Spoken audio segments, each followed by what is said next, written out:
Olá, amigo internauta, leitor do Jornal Diário de Suzano, seja muito bem-vindo, seja muito bem-vinda à série de entrevistas DS 60 anos. O Jornal Diário de Suzano comemora no próximo dia 3 de setembro 60 anos de fundação. E para comemorar essa data, o jornal está recebendo os profissionais e ex-profissionais que passaram pelo jornal e ajudaram a contar um pouco dessa história. Você pode participar dessa entrevista encaminhando sua mensagem no WhatsApp do Jornal Diário de Suzano, que é o 47456900, 47456900, ou se você preferir, deixa sua mensagem na própria live do Facebook do Diário de Suzano. Lembrando que essa entrevista está sendo ao vivo aqui no Facebook, mas você pode acompanhá-la também no canal do YouTube e no portal www.diariodesuzano.com.br, além do Instagram. Hoje temos a honra e a satisfação aqui de receber os jornalistas Wagner Nascimento e Geisla Munique, que trabalharam aqui no Diário de Suzano. Vou contar um pouco da história deles. Queria já inicialmente agradecer vocês terem aceitado o convite para participar aqui do DS 60 anos. A gente sempre pede para os nossos convidados dar uma saudação para o nosso internauta que está acompanhando. Então, primeiro, as damas, Geisla, obrigado pela sua presença. Agradeço de coração. Eu que agradeço. Uma alegria enorme poder estar aqui, porque foi o primeiro lugar que eu trabalhei, foi o meu primeiro emprego, foi o Diário de Suzano. E assim, foi uma escola para a vida, porque o jornalista, ele trabalha questões que você vai usar depois, principalmente eu que era repórter de rua, que você vai usar em vários aspectos de outras profissões e até da vida pessoal. Então, para mim, assim, eu tenho um carinho, uma admiração muito grande pelo Diário de Suzano, pelo que eu passei, pelo que eu vivi aqui. E foram 3 anos lá atrás, eu sou de 93, eu entrei aqui em 93. E foi assim, parece que foram 10 anos, porque era muito intenso, a gente trabalhava direto e eu era da comarca de Poá. Então, sendo da comarca de Poá... Que depois virou uma sucursal, né? Que virou uma sucursal. E lá começou até com com um editor ajudando, mas ele era o editor do Diário Suzano. Então, no fim, eu acabei lá sozinha, fazendo de tudo um pouco, então foi uma escola absurda. No final, eu estava aprendendo até a montar página com o Nilson, que era diretor na época, o Nilson Amâncio. CPD. Ele era diretor da comarca. Da comarca e também do CPD. E do CPD. Então, quando a gente vinha, era um jornal semanal, então quando a gente vinha pra cá de uma vez por semana para montar esse jornal, no final ele já estava me ensinando a montar a página já. Então foi uma escola, então eu estou muito feliz, eu agradeço muito. A gente é que agradece. O Wagner Nascimento, meu companheiro de sucursal de Itacoaxetuba, que me abandonou e agora está aqui novamente para... Sinto que ficou uma mágoa aí, né? Tô brincando. Obrigado pelo convite, eu também fiquei bem feliz, é super legal fazer parte dessa história, dessa série de entrevistas aí. Eu lembro com bastante carinho daquela época. Na verdade, eu trabalhei não tanto tempo como a Geisla, eu trabalhei um pouco menos de um ano, fim de 95 para meio, um pouquinho depois do meio de 96, né?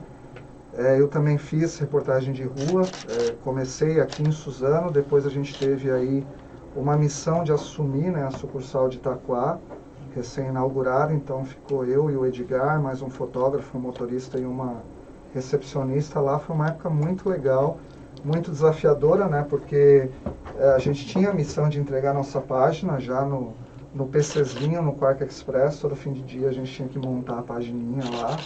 A gente recebia a pauta da Simone na época, então eu lembro sempre de manhã que eu e o Edgar, a gente sempre sentava para planejar como que a gente ia dividir, né, as coisas. O Edgar, ele sempre teve um pouco mais de tato para a política, né? Então ele sempre cobria as questões lá da política de Itaquá, e a gente meio que se dividia, e foi um aprendizado muito grande e uma satisfação imensa ver que você ficou aí e assumiu aí a frente do jornal depois de todos esses anos. Orgulho. Né? Você lembra a época que a gente fazia muito matéria de polícia também, né? Sim. Tinha contato com... Eu esqueci o nome dela, chefe dos investigadores lá. Eu lembro da fisionomia das duas, que era uma alta, loira. Acho que era Sardinha o sobrenome, se não tô... família Sardinha lá de Itaquá. E me marcou muito essa época do... Não querendo te cortar, já te adiantar aí, mas essa época, as questões de polícia me marcaram bastante, sabe? Naquela época. Eu tenho bastante memória dessas matérias. Vamos falar depois um pouquinho. Geis, eu queria que você falasse um pouco para o nosso internauta te conhecer.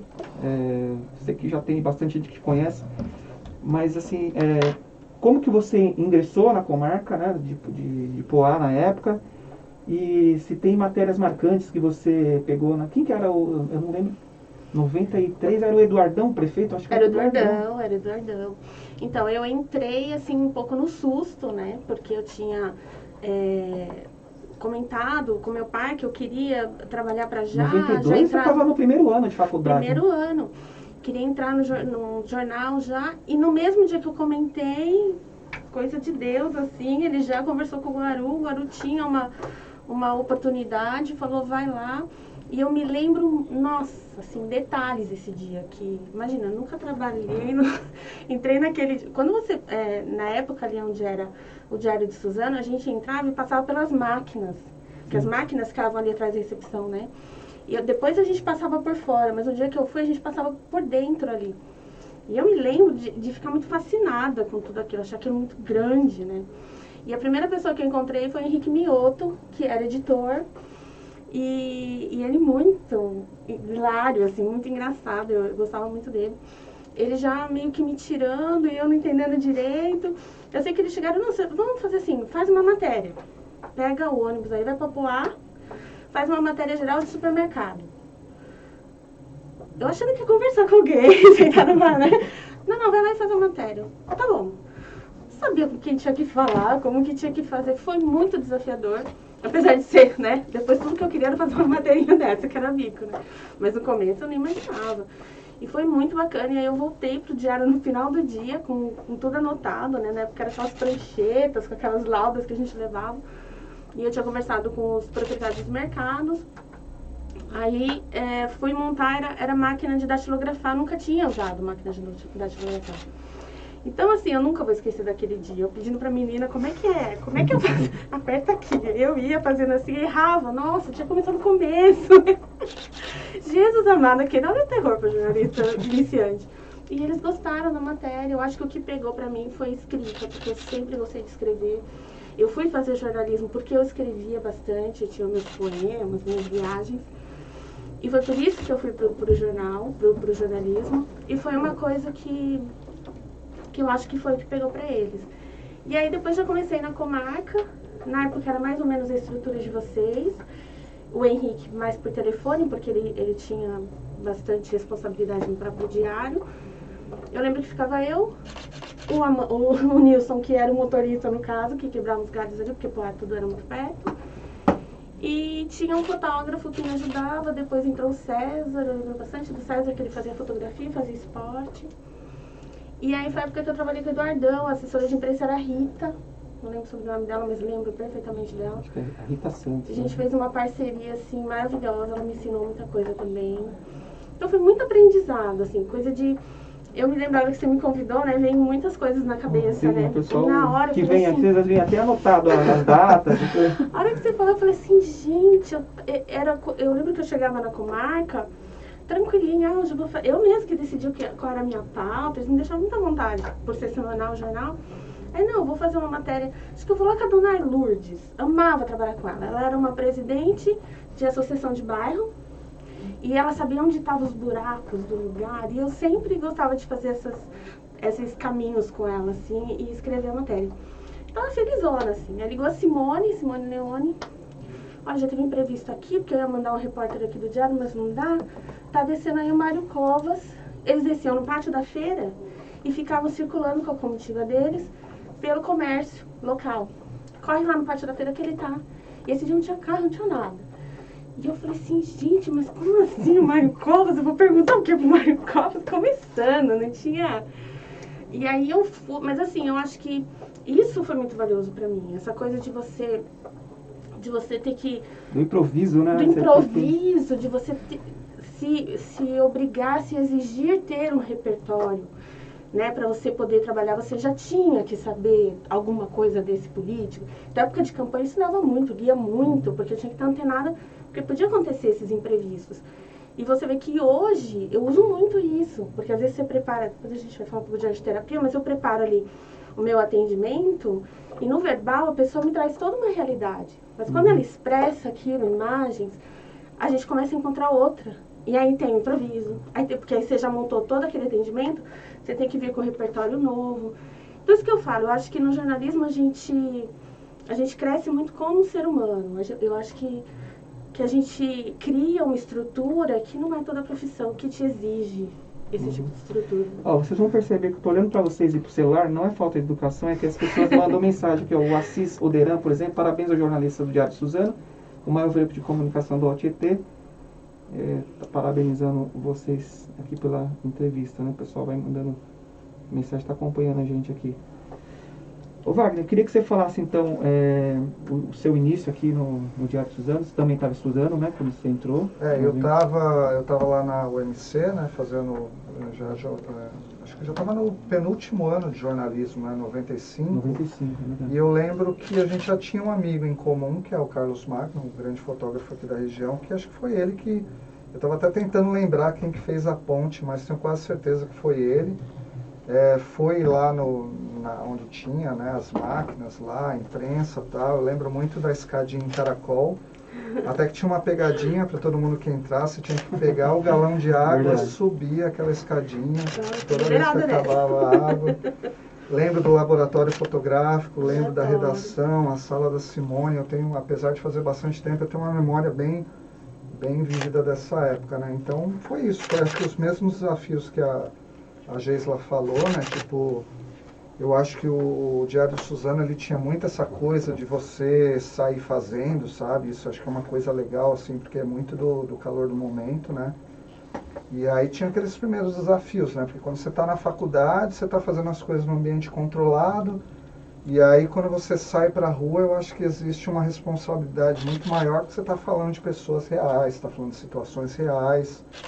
E eu lembro de muitas situações que as pessoas viam o jornalista num papel de quase um salvador. Eu me lembro claramente de uma matéria que eu fiz na Santa Casa, que eu entrei, eu lembro que quando eu entrei, as pessoas vinham assim, né, achando que, falando dos problemas e achando que a gente tinha um certo poder de resolver as coisas. Então isso era uma responsabilidade muito grande, né? Então isso foi uma das coisas que me impactou bastante, assim, na época, né? Fora as outras histórias, né? Porque aí quando a gente foi... tivemos, né, a responsabilidade de tocar uma sucursal de uma cidade sozinhos, eu, o Edgar. Eu lembro na época, acho que era o Gilberto Travesso, o fotógrafo, talvez o Newton, não me lembro o nome do motorista. O Gilberto ficou com a gente, o Gilberto Travesso. O Nilson quebrou galho de motorista, ele era diretor. Eu lembro da fisionomia das pessoas, eu lembro do motorista, eu lembro da moça que cuidava lá da sucursal com a gente também, né? E era muito pequeno, eram 2 salas, né? Você tinha a sala da recepção, onde o motorista sempre ficava, e a nossa redaçãozinha, né? A gente já tinha lá um computador e a missão, todo fim de dia, de entregar a página, né? Então foi uma época muito gratificante e realmente, como a Geisla falou, assim, de crescimento, né? Você lembra alguma matéria que te marcou, assim, que você lembra, puxa, isso aqui... A maioria das pessoas que vem aqui lembra muito de matéria de polícia. Como a gente estava na sucursal, fazia polícia, política, tudo que aparecia lá. Exatamente. A gente fazia, né? Olha, eu lembro de bastante coisa, mas como você falou, acho que a polícia marca mais porque é o primeiro contato que você tem com a violência de verdade, né? Eu lembro muito de uma matéria de um assassinato que teve, eu não lembro agora se o nome dos bairros, assim, mas eu lembro que eu cheguei lá e tinha os policiais, todos, e eu lembro que tinha uma mãe, que ela tinha sido morta e ela estava com o bebê no colo. Então são coisas, ou tipo, eu lembro de uma ocupação que a gente foi também fazer uma matéria, e tinha um pai com o corpo do filho coberto de jornal, e ele estava esperando lá buscarem o filho, enfim, são coisas assim que são, para quem nunca teve contato com isso, era bastante impactante. Né? E esse excesso que a gente tinha por ser jornalista, né? Eu lembro de uma vez que eu estava ali na 9 de julho em Poá e tinha acabado de ter um acidente. Eu encostei o carro de qualquer jeito, eu já descia, e você com seu crachazinho ali, você tem acesso, né? E é uma imagem que eu nunca vou esquecer. O cara na esquina da casa dele, ele foi ultrapassar pela direita, entrou embaixo de um caminhão. Rasgou o cara, e aí a Salda que viu, veio chorando. Essas matérias de polícia... A gente tem muita coisa, assim. A gente marcado, tinha um negócio com a polícia militar também, lá de Poá, que tinha algumas ocorrências que a gente podia acompanhar. Aí eu lembro que foram... a gente tinha sempre esse canal direto, né? Eles sempre ligavam pra gente, eu lembro que o motorista sempre falava, vamos sair aí que tem um caso, sei lá, na estrada do Cambiri. E era eu fora não de lembro horário, dos era horários, sempre coisas bem... um corpo na via férrea, enfim. Mas tinha matérias interessantes. Eu lembro que uma vez eu fiz a cobertura do Carnaval de Rua lá de Ferraz, né? Eu, como morava em Ferraz, e a gente sempre teve umas figuras, tipo, acho que era Zé Biruta, é o nome do Zé prefeito. Biruta, José Carlos Fernando Chacon. Exatamente. E aí eu subi no carro alegórico. Então são coisas assim também que são divertidas. São. Ô Giz, você pegou uma época lá de Poá, a política estava em efervescência lá, a política de Poá, e também tinham muitos jornais lá em Poá, né? Por exemplo, tinha Notícias de Poá, do nosso amigo Silvio de Carvalho, né? Uhum. Então o Comarca tinha uma certa concorrência lá com jornais, né? Tinha o News Time também do nosso amigo Wesley, né? Isso, Wesley. Eu queria que você falasse um pouco, era todos amigos ali, mas tinha essa coisa também, um pouco de... Mas tinha muita cordialidade, tinha muita amizade ali. O Wesley, muito assim, querido mesmo. Até porque ele trabalhou com a gente antes, né? Ele, muito bacana, assim, mas tinha essa disputa, tinha algumas questões políticas, né? Eu lembro muito né, o Eduardão, aí tinha algumas questões com o Ramon Ruiz na época, um advogado mais meio... A Câmara sempre tinha aquela confusão na Câmara. Sempre. Tinha a questão do PT muito forte contra o Eduardão. Não lembro o nome dele, mas era... Nelson Bueno, lá, o Milton Bueno. Milton Bueno, era uma figura, assim, era Eduardão e Milton Bueno. Era quase um... era quase um bang-bang, assim, ético. Ou não.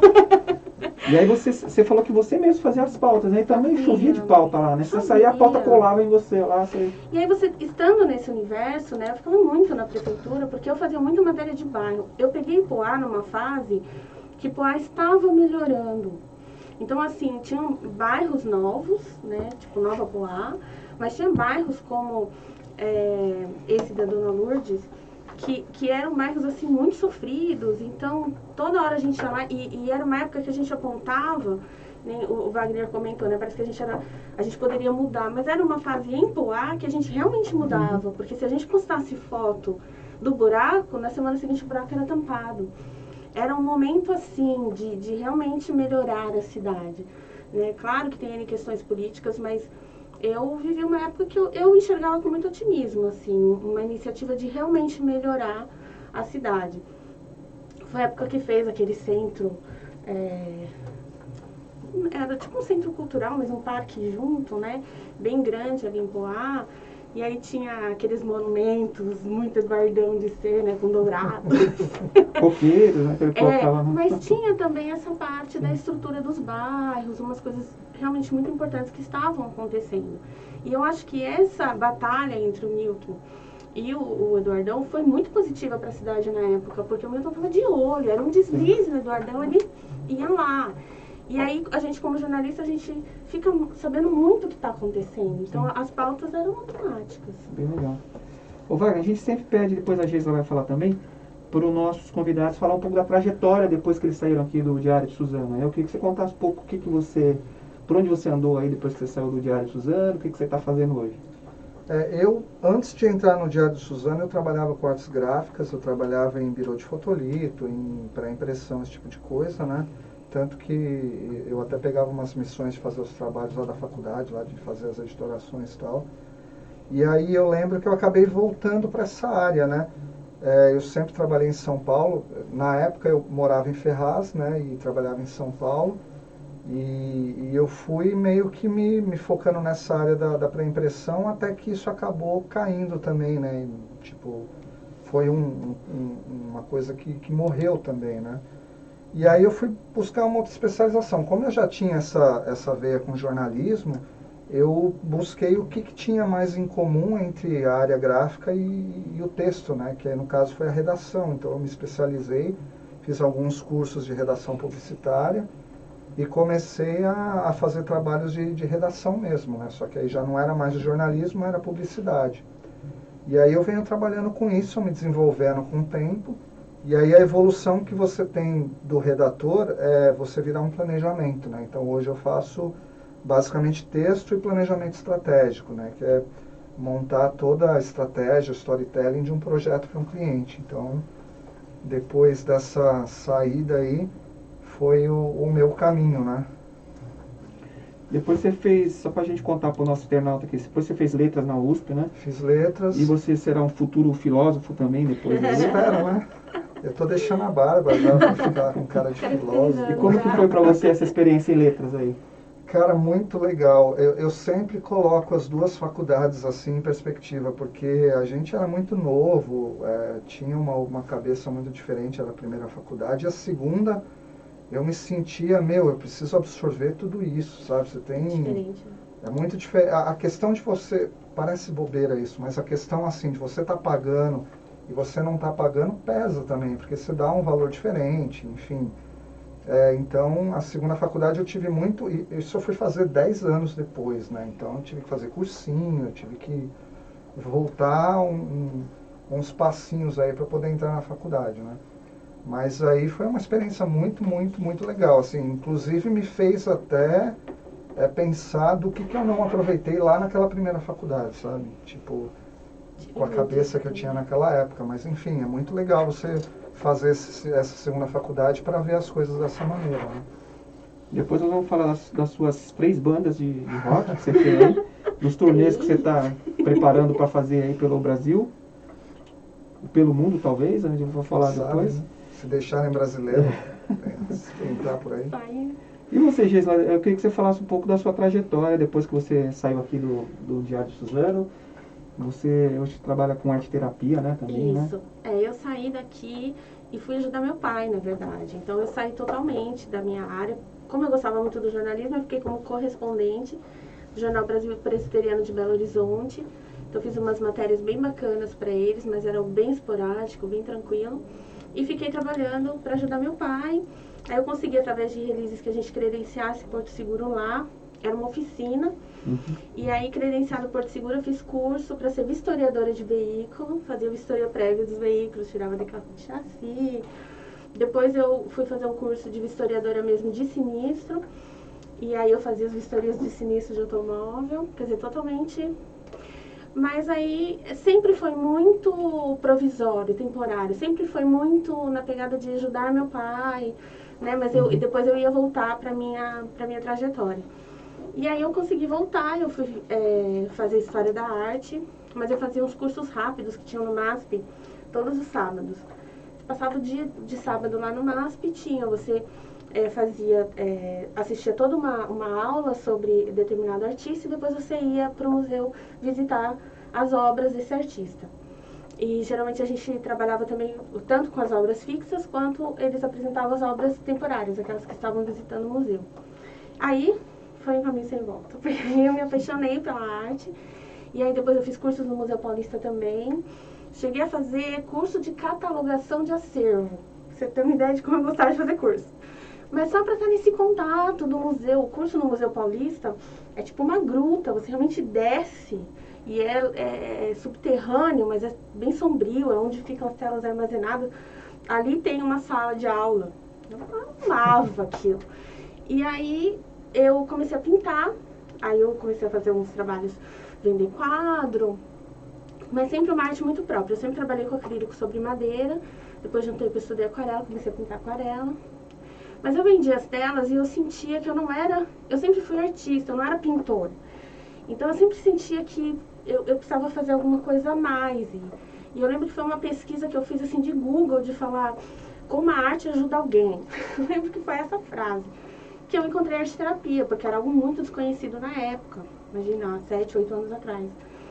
E aí, essa pegada de jornalista que eu falei que a gente leva para a vida inteira, ao invés de eu pesquisar um curso, eu fui tentar entrar em contato com a coordenadora do curso, ligar para ela, porque eu queria entender o que era esse curso, que é a Patrícia Pina Bernardo, que ela é referência em arte terapia no Brasil, uma pessoa super acessível, tanto que eu consegui falar com ela no telefone.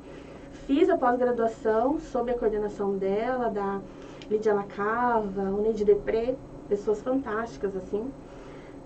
Fiz a pós-graduação lá na Universidade Paulista, continuei estudando, porque a arte-terapia ela tem um leque muito grande.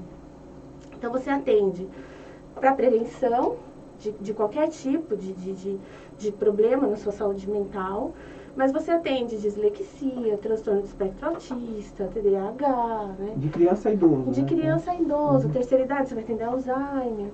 E não dá para ser leviano numa coisa tão importante que é a mente humana. Então, cada tipo de atendimento que eu fazia, eu me especializava. Eu comecei atendendo em casa de idosos, né, a terceira idade. Até em Santa Isabel, o primeiro lugar que eu trabalhei.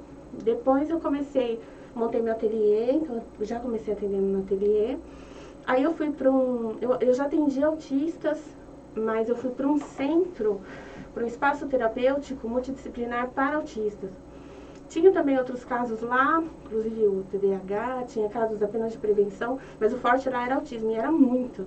Aí eu fiz o curso de introdução ao autismo, fiz o ABA, que é super necessário para você trabalhar com autista, fiz o curso do ABA. E assim, agora eu estou fazendo, por exemplo, a terapia cognitivo-comportamental na USP, que é justamente porque eu vi essa necessidade no atendimento a casos de crise de ansiedade, de crise de pânico. Porque a arte-terapia, o nome, ele atrapalha um pouco, porque você fala, arte-terapia é o quê? Terapia usando arte. Mas não é simples. E pode ser música, desenho, sim, pintura, contação de história. Todo tipo de técnica e todo tipo de recurso, inclusive a poesia, a escrita é muito usada. Na ansiedade, o que eu mais uso é a escrita. Mas não é você pegar uma arte e usar ela como terapia, né? Porque aí tem gente que pensa, vou fazer um artesanato, vou pintar. Claro que o processo artístico, né? Tô aqui do lado de um artista, um músico. É lógico que o processo artístico, ele é terapêutico em si só. Claro que é. Mas não como um caso de um tratamento, por exemplo. Então, o que a gente precisa? A gente precisa dessas informações, desse conteúdo, para você conseguir fazer o atendimento como ele deve ser. Né? E para isso eu uso 2 pilares, que é a Sarah Paim e a Feigl-Strower. Dentre várias outras fundamentações que eu uso, eu gosto muito das duas. Foi algo que foi depois da faculdade. Porque Feigl-Strower, o que ela era? Ela era uma artista completa. Ela era pintora, ela era desenhista, ela trabalhava com gravura, ela era educadora artística. E ela tem muita literatura. Ela escreveu demais sobre a questão da arte mesmo, o que é essa expressão artística. Por exemplo, ela colocava, enquanto que o mundo vivia o relativismo surgindo com Einstein, você vê o cubismo com Pablo Picasso. Então você vê, o espaço já não é aquela coisa engessada que a gente imaginava, o tempo não é bem assim, então se você tiver em movimento e o outro não tiver, o tempo meu é diferente do seu tempo, muda. Então essa relatividade você vê em Picasso quando ele começa a introduzir o cubismo. E aí você vê, por exemplo, o quadro da Mulher no Espelho, o máximo que você consegue definir ali é uma bola e o rosto ali mais ou menos expresso. Mas se você for entender o que tem ali, é que a gente também não é essa massa, né? Da mesma forma que é relativo o tempo e espaço, o nosso espaço é relativo. Então você vê isso na arte. Por quê?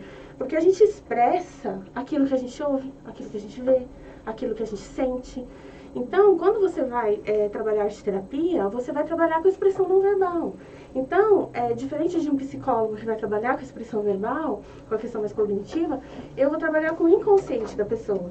Então, eu vou estar ali com o recurso que eu já estudei. Eu falei da Sarah Paim. Paim, o que ela fez? Ela era uma psicóloga, né, diferente da Feigl, porque eu gosto das duas, uma artista e psicóloga, que ela fez um trabalho de pesquisa em campo. Enquanto o artista plástico ele ia aplicando ali a arte, ela ia verificando o que cada recurso artístico atingia, o que ele criava, que tipo de reação a pessoa tinha com aquele trabalho. Então, por exemplo, você vai pegar uma pessoa que tem depressão, você não vai dar aquarela para ela.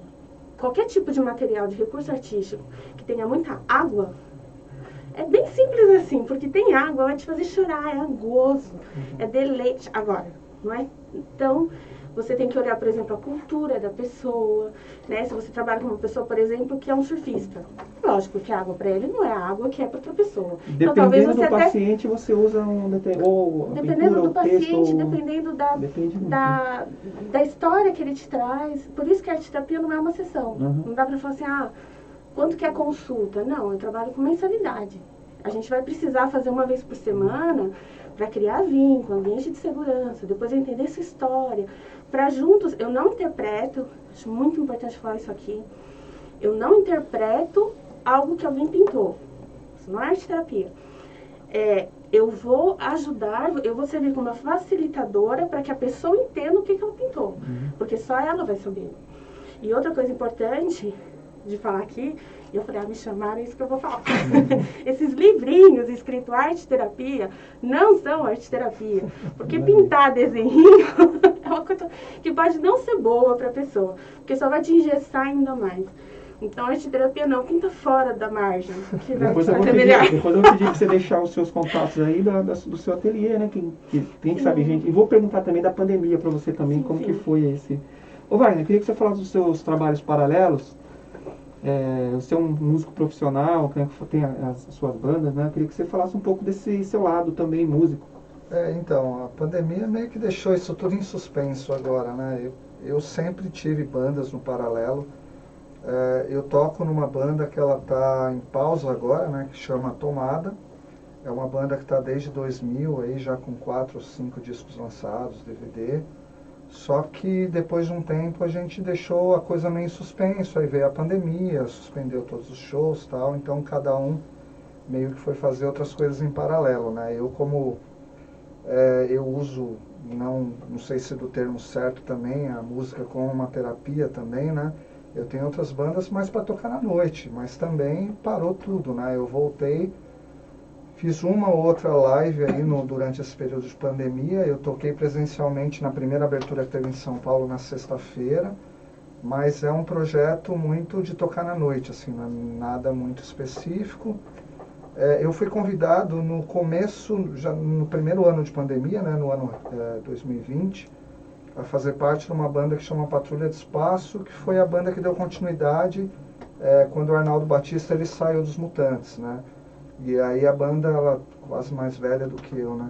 Eles iam fazer uma turnê aí de 40 anos do lançamento de um disco e a gente ia realmente rodar pelo Brasil, só que aí, infelizmente, a pandemia deixou isso tudo em suspenso. Então, por mais que eu tenha esse lado, agora está tudo meio parado, né? Torcer agora para todo mundo se vacinar, para a gente ter aí a tal chamada imunidade de rebanho aí, para ver se as coisas voltem, né? Eu acho um pouco perigoso agora abrir sem todo mundo estar vacinado, porque a gente acaba andando um passo, voltando 2, enfim.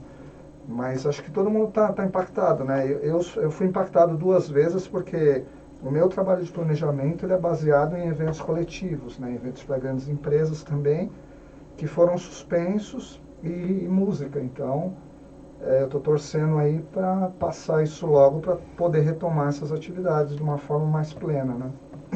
Você é guitarrista, né? Você toca guitarra, né? E você tem uma banda assim que vocês se espelham, ou banda nacional ou internacional?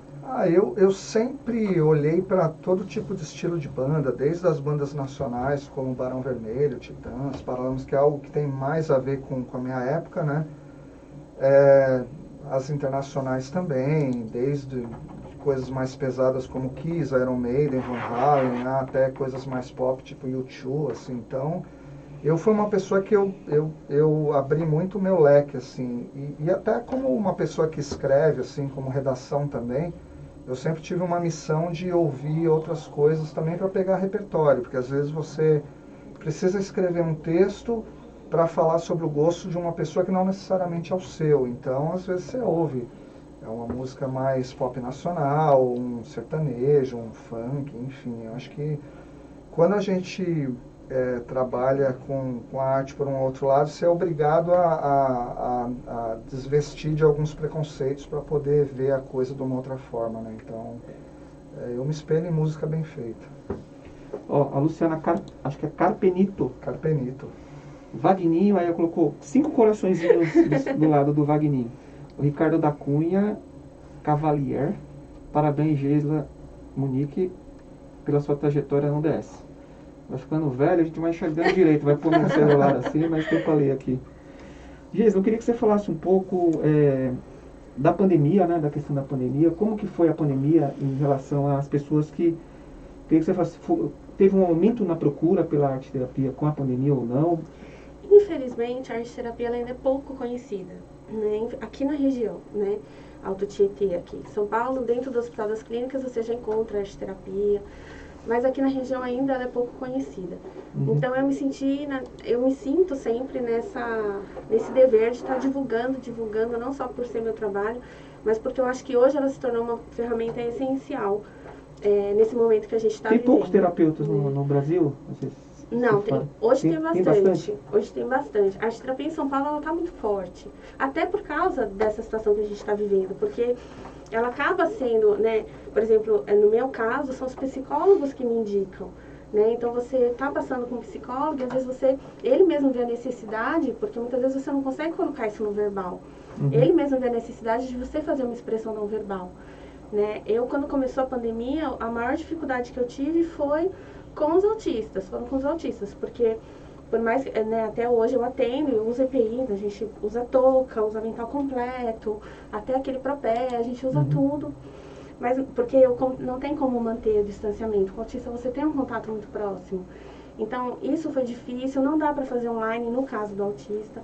Agora no caso de crise de pânico, depressão, aí você consegue fazer o atendimento online, é uma coisa que foi uma necessidade e hoje é algo que eu acho que veio para ficar, porque facilita muito em outras questões.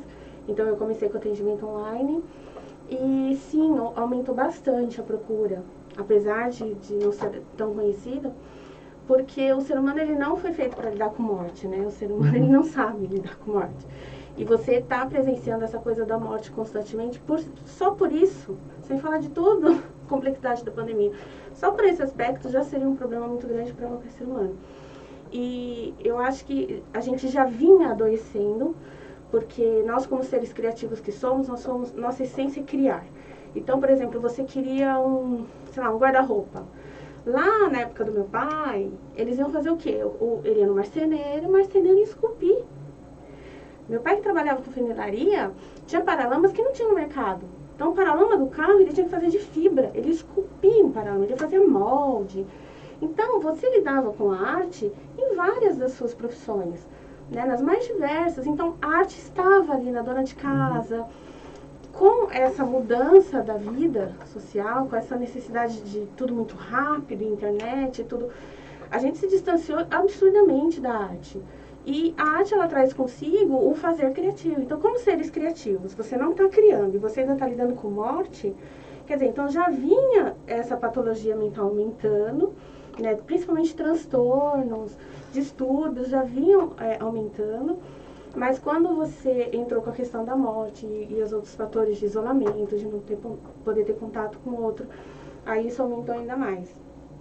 Então aumentou bastante sim, e eu acho que é gritante a necessidade das pessoas realmente pararem, né, e começarem a retroceder em algumas coisas, em alguns pensamentos. É curioso você falar isso, porque eu acho que a gente tem um negócio de entrar, todos falam esse termo, no piloto automático, e assim, quase normalizar essa quantidade de mortes que a gente está tendo. Então, acho que a hora que o pessoal começar a sentir isso de fato, daqui, sei lá, 1 ano, 2 anos, aí sim as pessoas vão começar a entrar em parafuso literalmente, assim, porque a gente está meio que numa panela de pressão agora, né, fazendo a vida andar. Eu acredito que as pessoas que têm fé, né, eu tenho muita fé em Deus, e eu acredito que quando você tem Deus guiando a sua vida, é muito mais fácil passar por essas questões. Mas até quem tem fé e até quem tem Deus ali pertinho, também precisa cuidar da mente, né? Cuidar da saúde da sua mente. Da mesma forma que a gente cuida do físico, a gente tem que dar atenção à nossa mente. Infelizmente, os instrumentos que a gente usa, eles prejudicam a nossa mente. Por isso que se faz necessário a gente retroceder um pouquinho nesse comportamento de lidar com arte. Então, já que eu não vou lidar com isso no meu trabalho, então que eu faça isso numa terapia, por exemplo. E aí, quando você vai fazer lá uma arte, é claro que na terapia, na arte-terapia não, porque o jeito que você lidar com o recurso, o jeito que a sua mão pega o instrumento que você vai trabalhar, a sua expressão, a postura corporal, tudo isso está me falando um monte de coisa, está me dando um monte de informação como arte-terapeuta. Aí você traz a questão das cores. Impressionante lidar com cores. É muito gritante, assim, o que a pessoa está sentindo. Só uma dúvida, assim, uma curiosidade. O terapeuta, ele não necessariamente precisa ser um psicólogo, né? Não. Agora, um psicólogo pode ser um terapeuta, né? Como terapeuta pode ser um psicólogo. São profissões, são profissões distintas. Né? O estudo é completamente distinto. Diferente. E eu preciso ter muita consciência disso quando terapeuta, justamente porque o meu papel é outro. Às vezes você indica a pessoa para um psicólogo também. Certeza. Às vezes acontece isso. O psicólogo indica arte-terapeuta, e arte-terapeuta indica o psicólogo, em alguns casos até psiquiatra. Porque na hora que ela está fazendo toda essa expressão, eu estou observando tudo isso. Mas quando termina, eu não vou virar para ela e falar assim, olha, isso aqui é que você está assim, assim. Não. Entendi. A gente vai começar a instigar e falar assim, olha, você percebeu que você agiu? Por que você agiu assim? Você percebeu que você está fazendo isso? O que você acha que é isso? Só que lá atrás, quando você esculpiu o móvel, imagina o tempo que aquele cidadão não ficava esculpindo. Ele pensava na vida dele, ele refletia sobre o comportamento dele, era automático. Então, por mais que ele não pensasse nesse processo que a gente faz em arte-terapia, automaticamente ele estava fazendo, era diário aquilo. Né? Então, eu acho que a gente se respeitava mais, a gente se ouvia mais. E você não tem informação como a gente tem do outro, que naquele tempo você tinha informação o quê? Do seu cliente, da sua família, só. Seu grupo de amigos, que geralmente era pequeno. Hoje você sabe que o Zé da esquina está fazendo, você sabe o cara de Curitiba está fazendo. Hoje com rede social, você sabe demais da vida do outro. E às vezes é difícil de lidar com isso. Ô Wagner, a gente sempre pergunta para os nossos convidados que têm vindo aqui sobre como que a pessoa lida com a velocidade das notícias, né? Você começou no impresso, né? Como a Geisla, eu estou aqui. A gente fazia jornal para o dia seguinte, hoje é para o minuto seguinte, porque tem um portal, né? Como que você acredita que vai caminhar aí o jornal impresso e como que você está vendo essa questão dessa velocidade gigantesca das notícias? O mundo está muito veloz, né? A gente botando no WhatsApp aqui agora, tem uma ferramenta que você pode acelerar a mensagem, né? Quando a gente busca desacelerar, né? Ele tem um negócio para acelerar aqui, né? Eu acho que isso é bastante curioso e eu acho que é a pergunta da vez para todo mundo, porque ninguém tem mais paciência, né? Mesmo a gente, que eu falo a gente, assim, que a gente é quase uma geração de transição, né? A gente vinha de uma época onde as coisas, ainda a gente tinha carta escrita, a gente tinha, sabe, muita coisa que a gente tinha que correr atrás, que não era tão fácil, e hoje as pessoas têm de forma mais instantânea, né? E isso acabou, por um lado, eu falo até na música, né? A música já não tem mais tanto valor, porque, hoje é muito fácil você conseguir, sabe, um disco, uma música, as pessoas não dão mais valor. E aí, voltando um pouco na sua pergunta, eu tenho o hábito ainda, né, de todo dia acordar, ler pelo menos 1 ou 2 jornais. Então, eu acho que eu lido com esse excesso de informação tentando organizar um pouco o meu dia com as minhas tarefas, né? Então, eu tenho sempre as minhas horas lá para ver as notícias e tal. E eu tento me policiar também para não ficar disponível 24 horas por dia, né? Porque principalmente quando a gente entrou num esquema de home office, os limites ficaram um pouco transparentes, assim. Então, às vezes você está sendo acionado domingo à tarde, ou mesmo dia de semana você está num curso, você está recebendo algum pedido, enfim. Então, eu acho que para a gente, assim, é tentar meio que se policiar. E em relação ao futuro, eu acredito muito que as próximas gerações, assim, quando eu trabalho com publicidade, com redação, com planejamento, a gente faz muita análise, às vezes, do público, né? E tenta entender um pouco o comportamento das gerações. Então, eu acho que as gerações agora, elas vão acabar meio que resgatando um pouco os valores, né? Tem muita gente que está resgatando, por exemplo, o disco de vinil ou um livro. A gente teve aí um momento muito ruim para as editoras. Por outro lado, você teve aí o aparecimento de vários grupos de leitura, de assinatura de livros. Então, eu acredito que ainda vai haver um resgate aí, porque senão as coisas ficam meio sem sentido, né? As pessoas, a gente tinha muito muitos heróis para se espelhar, e hoje em dia as pessoas, por essa coisa muito rápida e muito instantânea, não tem muito a que se apegar. Então, eu acredito que ainda vai haver um resgate de valores aí. E você, Gina, como que você vê essa velocidade que está acontecendo hoje no mundo? Eu acho bastante delicado para o ser humano.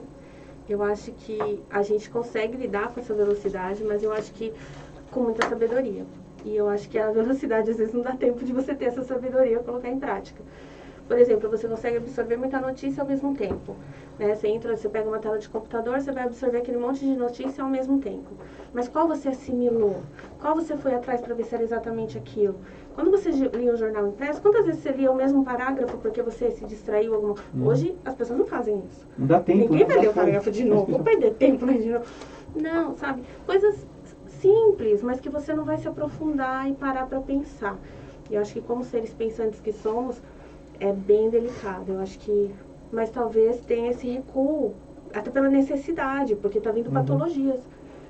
Por essa falta de se parar até para ler uma notícia. E eu acredito que isso faz com que aumente a massa de manobra, sabe? Com que aumente pessoas que não têm muita consciência.